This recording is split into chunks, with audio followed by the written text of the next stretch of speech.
নমস্কাৰ। আমি গৈ আছিলোঁ কৰ্মক্ষেত্ৰত। তাৰ মাজতে আমাৰ বৰষুণে পালে আৰু তাৰ মাজতে ওচৰতে এনেকৈ তামোলৰ পাতেৰে এনেকুৱা এটা ৰাইজে জিৰণি চৰা বনাইছে। চ' এইটো এটা বহুত ধুনীয়া বস্তু। আমি যে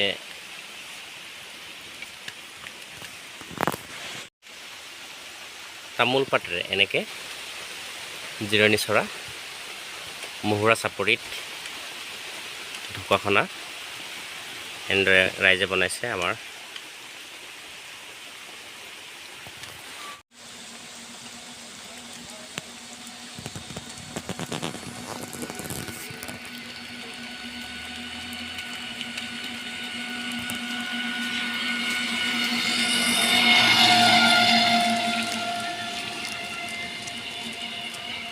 এয়া তামোল গছৰ পাত বাঁহ লাগিছে, সম্পূৰ্ণ প্ৰাকৃতিকভাৱে এইটো ইয়াত বান্ধিছে এইটো বাঁহেৰে।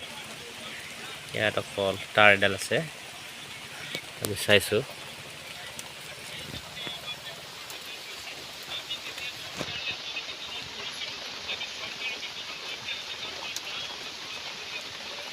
ইয়াত তামোল পাতেৰে এনেদৰে ঘৰ সাজিছে। আৰু এই ঘৰটো দেখাৰ পাছতে মোৰ মনত এটা প্ৰশ্ন আহিছে যে এয়া হৈছে সৃষ্টিশীল মানসিকতা। আমাক খুব ধুনীয়া এটা ৰাইজৰ মাজত ধুনীয়া সৃষ্টিশীল জাগ্ৰত আছে। আৰু এনেদৰেই পেলনীয়া যিখিনি তামোল পাত তাৰ দ্বাৰাই এই ঘৰখন সজা হৈছে। ইয়াত আমাৰ খৰচো ৰাহি হৈছে, স্বাস্থ্যৰ কাৰণে উপকৃত হৈছে। আমি সম্পূৰ্ণ নিৰাপদে গৰম দিনত ঠাণ্ডা ধুনীয়াকৈ ইয়াত গৰম দিনত আহি ৰাইজে জিৰণি লয়, বতাহ লয়। গতিকে খুব সৃষ্টিশীল মানসিকতা আমি নথৈ আনন্দিত।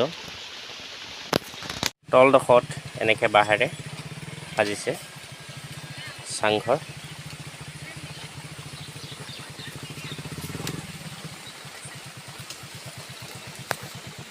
এটা ধুনীয়া বাঁহেৰে ডাষ্টবিন, পেলনীয়া জাবৰ জোঁথৰ বাবে এইটো ব্যৱহাৰ কৰিবৰ বাবে এইখন বনাইছে ডাষ্টবিন। বহুত ধুনীয়া প্ৰাকৃতিকভাৱে বনাইছে। It is natural. বহু ওচৰতে আমি তাত দেখুৱাব পাইছোঁ সেইখন এখন পেচাবগাৰ ৰাস্তাৰ কিনাৰতে ৰাইজে বনাইছে।